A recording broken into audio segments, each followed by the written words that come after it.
Bien, jóvenes, un cordial saludo para todos ustedes. Como ya se les había indicado, empezamos con esta primera sesión, ¿no? Es la sesión uno de lo que nosotros vamos a ver de la parte de la visión artificial para todo lo que es el tema de sus diferentes proyectos que ustedes tienen.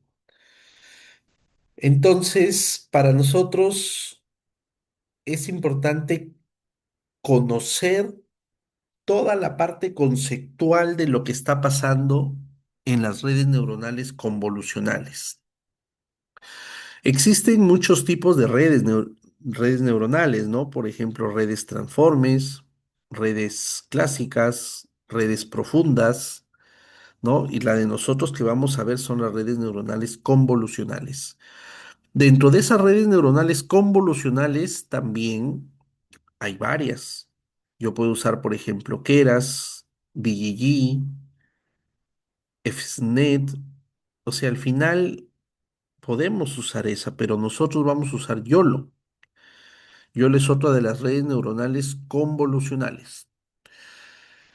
Eso hay que tener en cuenta porque nosotros podemos elegir la que deseemos, pero cuando trabajemos nosotros en Visual Studio Code haciendo la programación en Python, nosotros vamos a trabajar con YOLO, ¿sí? YOLO V11,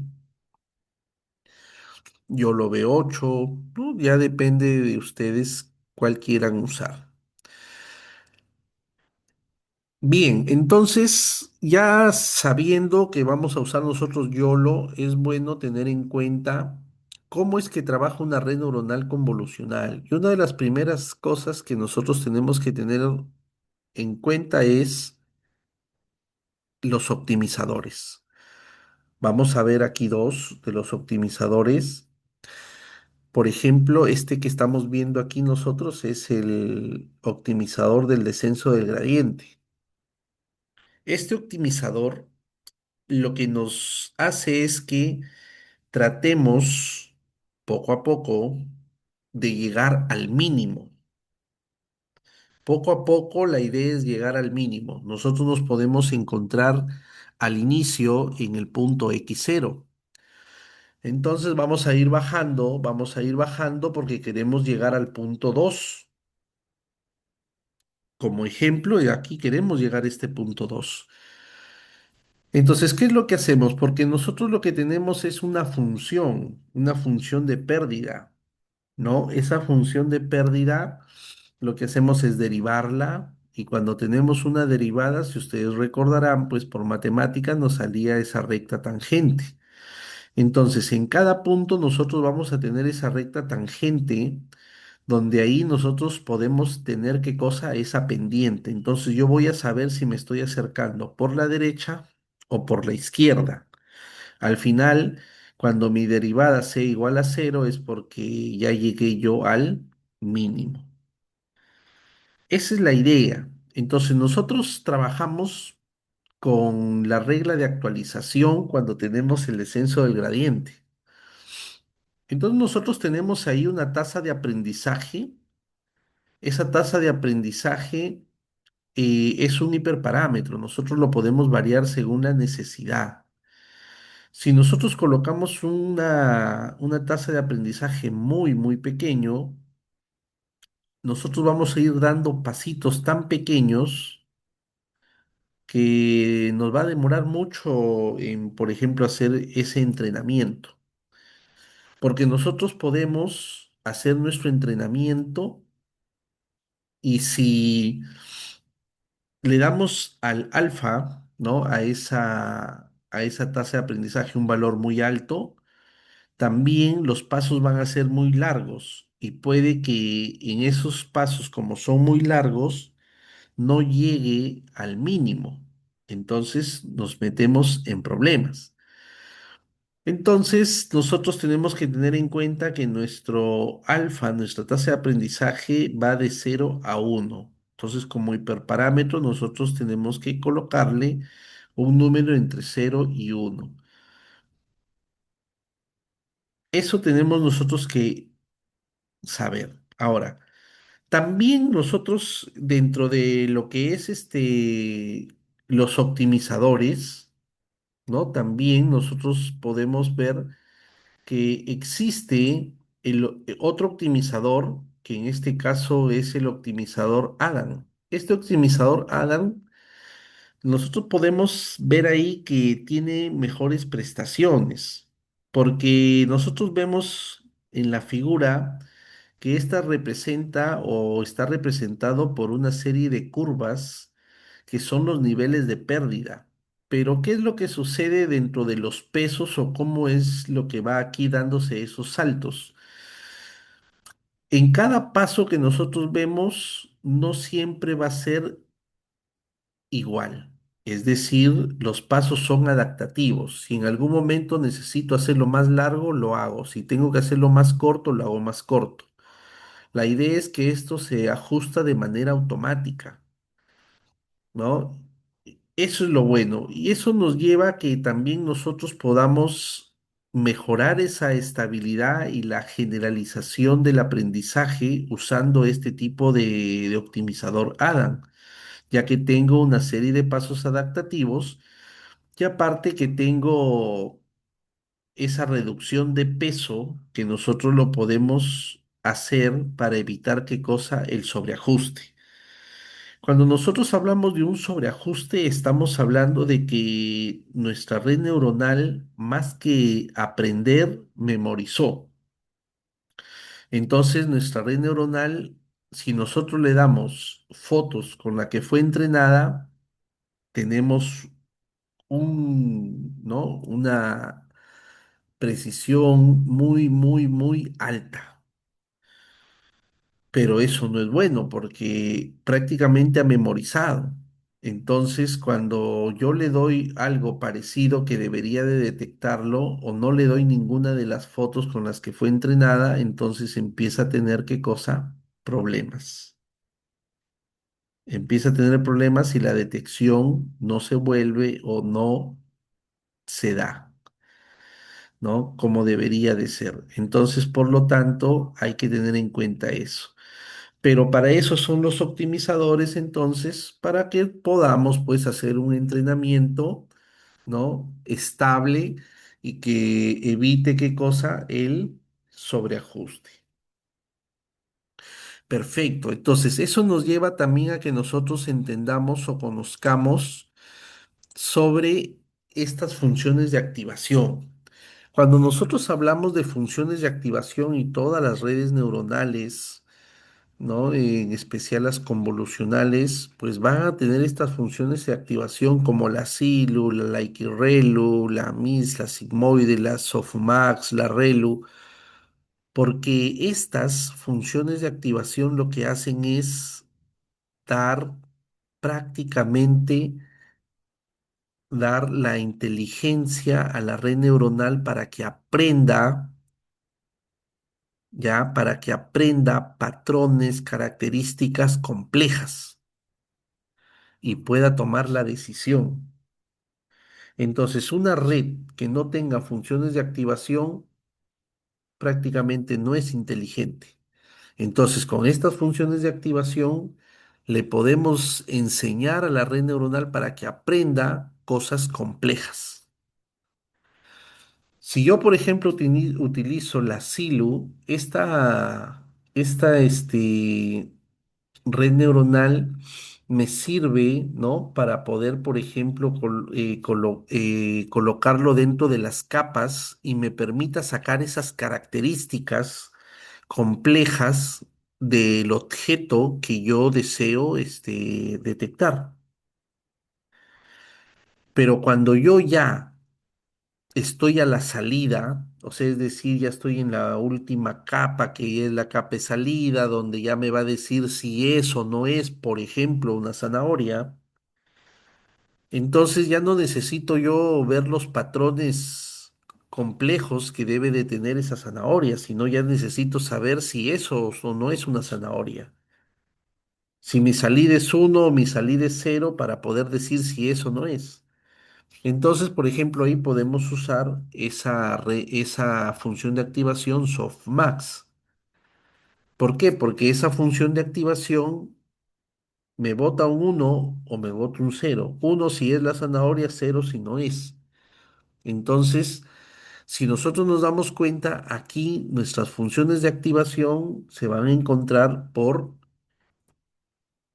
toda nuestra red neuronal. Para eso, ya ahí, cuando nosotros ya le hemos puesto, ya le hemos indicado, ya sabemos qué hacen las funciones de activación, podemos nosotros ver ya la convolución como tal. Cuando nosotros hablamos de una imagen, que puede ser, por ejemplo, una imagen a escala de grises, donde tengo una altura, tengo un ancho, yo le voy pasando o le voy haciendo la convolución con diferentes tipos de kernel. En este caso, nuestros kernel, por ejemplo, es para líneas verticales, el kernel para líneas horizontales y el kernel para diagonales. Yo a la imagen que tengo le voy pasando el kernel por toda la imagen y ahí me va dando una serie de características. Esta serie de características me da un mapa de características. Con el primer kernel que es de vertical me va a dar, por ejemplo, para las líneas o bordes verticales de la figura que yo tengo. Con el kernel horizontal me estaría dando para bordes horizontales de la figura que tengo ahí. Cuando tengo con el kernel diagonal me estaría dando para bordes diagonales. Esos mapas yo tengo que sumarlos para que me dé un solo mapa como tal y eso sería mi mapa de características a la salida de la convolución, porque estamos realizando la convolución con los kernel, ¿no? Ahora, ¿qué pasa si yo tengo, por ejemplo, una imagen RGB? Cuando yo tengo una imagen RGB, significa que voy a tener esos tres colores, rojo, verde y azul. Por lo tanto, mi altura, mi ancho de la imagen, pues no varía, pero voy a tener qué cosa, tres canales, ¿no? Uno para cada color. Por lo tanto, yo voy a tener un kernel para cada color. Un kernel para cada color para poder qué cosa tener pues mi salida, ¿no? Poder tener a mi salida toda la data que al final pues termina dándome un producto escalar punto, ¿no? O sea, ese producto escalar más su sesgo que se tiene para que me dé esa mapa de características a la salida por cada kernel. Y acuérdense de que esto nos lleva a que nosotros ya al final podamos sumar y podamos pues tener las características principales para poder decir si eso no es. Por ejemplo, habíamos dicho una zanahoria. Porque ahí yo ya voy a poder, ¿qué cosa? Voy a poder, a través de los kernels, voy a poder ver bordes, texturas, formas, ¿no? Colores.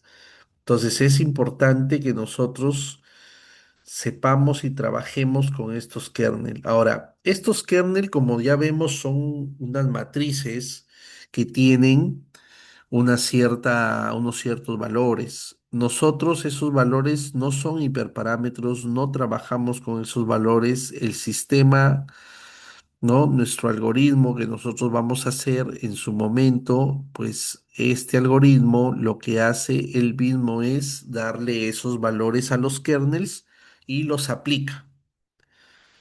¿No? Y los aplica. Entonces, nosotros ya lo que obtenemos a la salida, pues son nuestro mapa de características, ¿no? Ahora, ¿qué es lo que sucede en todo en toda, podríamos decir, una manera amplia? ¿Qué es lo que sucede desde que yo tengo mi imagen, que puede ser una de 224 por 224 por 3 canales, o sea, es una imagen RGB? Yo le empiezo, por ejemplo, a aplicar una capa de convolución, ¿no? Aplicando los kernel, lo paso por una función de activación donde ya ahí se introduce esa no linealidad, que esa es la idea, ¿no? Cuando yo introduzco una no linealidad, le estoy dando al sistema que vea las cosas de una manera real, como son en la realidad. Es decir, las cosas no son ideales, sino las cosas son complejas. Pero para eso, una vez que ya se pasó la función de activación, empezamos a hacer un pooling o el max pooling que se conoce para poder reducir el tamaño espacial, ¿no? Y conservar esa información vital, esa información que nosotros necesitamos. Volvemos a hacer la convolución, volvemos a pasar esa función no lineal que es una función de activación. Volvemos a pasar el pooling para seguir reduciendo. O sea, esto lo hacemos varias veces con la finalidad de que me quede al final o se pueda hacer el flating. Aquí es donde nosotros vamos a tener una data de manera vector, ¿sí? Pero en una sola dimensión, ¿no? Manera de, ¿no? En una sola dimensión. Entonces es como tener una trama muy larga. Entonces, estos datos ya de manera de vector prácticamente ingresa a todas las redes neuronales, ¿no? A estas capas densas donde están todas las redes neuronales para que integren, pues, ¿no? Esa información extraída. De tal forma que al final, ya a la salida, yo pueda tener qué cosa, la decisión. ¿Es o no es, por ejemplo, la zanahoria? Entonces, eso es lo que pasa cuando nosotros aplicamos esa convolución, ese max pooling, esas funciones de activación, el flating, esas capas ocultas, ¿no? Entonces, a la salida. Entonces, ahí eso es lo que estaría sucediendo, ¿no? Ahora, tengamos en cuenta que nosotros podemos tener nuestra imagen de entrada, ¿no? Donde vamos a empezar a detectar esos patrones, ¿no? Relevantes, y nosotros empezamos a hacer esa convolución gracias a esos filtros, a esos kernels, ¿no? Pero a veces la convolución puede ser muy, o sea, puede ser muy rápida, mucha convolución, entonces ¿no? El kernel es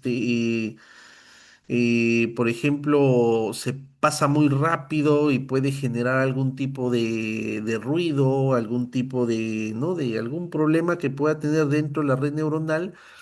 Entonces lo que se hace es qué cosa, a lo que ya hemos obtenido, ¿no? Después de hacer la convolución, por ejemplo, podemos colocarle o podemos hacerle el padding. Este padding es agregarle valores, ¿no? A todo el alrededor prácticamente, a todo el perímetro de la data que ya nosotros tenemos y evitamos eso. También es strike donde nosotros podemos hacer que en la próxima, por ejemplo, convolución, ya no sea, por ejemplo, de un paso, no sé, sino sea de dos, o sea, al final la decisión se va dando dependiendo cómo nosotros tenemos nuestra data o cómo está quedando. Para pasarlo al batch, ¿no? Normalization, que en este caso nos permite esa estabilidad, ¿no? Esa aceleración del aprendizaje, pero sin tampoco irse de una manera muy, ¿no? Muy rápida, porque o si no puede que no aprenda bien, ¿no? O al final la función de activación no pueda ser bien aplicada, porque después de eso, miren, va la función de activación. Ya hemos indicado lo que hace esa función de activación, pero le vamos igual, o sea, la data que va quedando, o sea, le seguimos, por ejemplo, pasando el pooling, ¿no? Para reducir el tamaño, conservar solamente la información relevante. Todo esto empieza a pasar a las capas profundas que extraen las características, ¿no? Abstractas.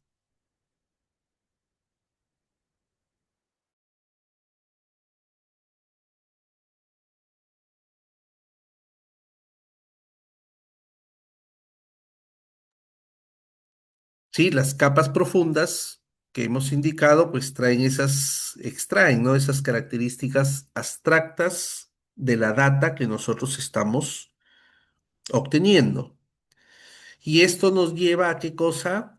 A tener esas representaciones de los patrones necesarios para poder hacer el flatting, donde podamos convertir nuestra data en ese vector de una sola dimensión y poder ingresarlo pues a las capas densas, ¿no? Y estas puedan pues ya ir de manera, como si sea la salida, donde yo pueda decir si es o no es, por ejemplo, una zanahoria, ¿no?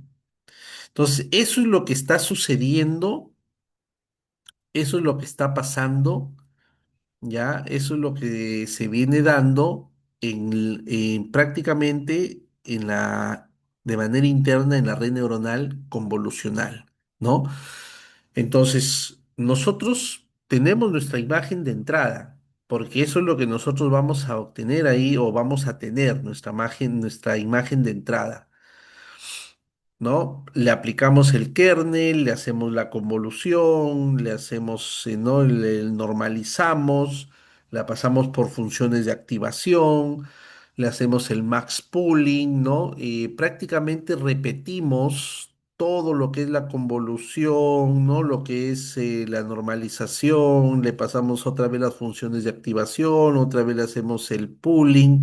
Al final todo eso se hace para que vaya, reduce y reduce y reduce hasta que nosotros tenemos ese mapa de características que me permite qué cosa hacer ese flating, ¿no? Donde yo voy a tener ya mi vector ¿no? De una sola dimensión y este ya pues entra a las capas densas. ¿No? ¿Para qué cosa? Para yo ya poder determinar a la salida de estas capas densas, que ya tengo mi función de activación, por ejemplo, el softmax, que me va a decir si es o no es, ¿qué cosa? Una zanahoria. Ahí nosotros cuando ya nuestro modelo ha sido el mejor, hasta ahí es lo que está haciendo cuando nosotros corremos el programa. Pero cuando estamos en el entrenamiento, llega hasta ese punto, pero otra vez coge la función de pérdida porque se supone que no hemos tenido muy buenos resultados. Entonces se va, ¿no? Otra vez se va al optimizador, empieza a trabajar la repropagación o el backpropagation, que es donde empieza a hacer la actualización de todos los parámetros, pero de manera en reversa, podríamos decirlo, ¿sí? Donde va cambiando los diferentes pesos, los diferentes valores que van ingresando o que están en las capas, con la finalidad de que se vaya, qué cosa, reduciendo lo que es, pues, el error. Y ahí es donde se está trabajando con el descenso del gradiente o que se está trabajando con el Adam.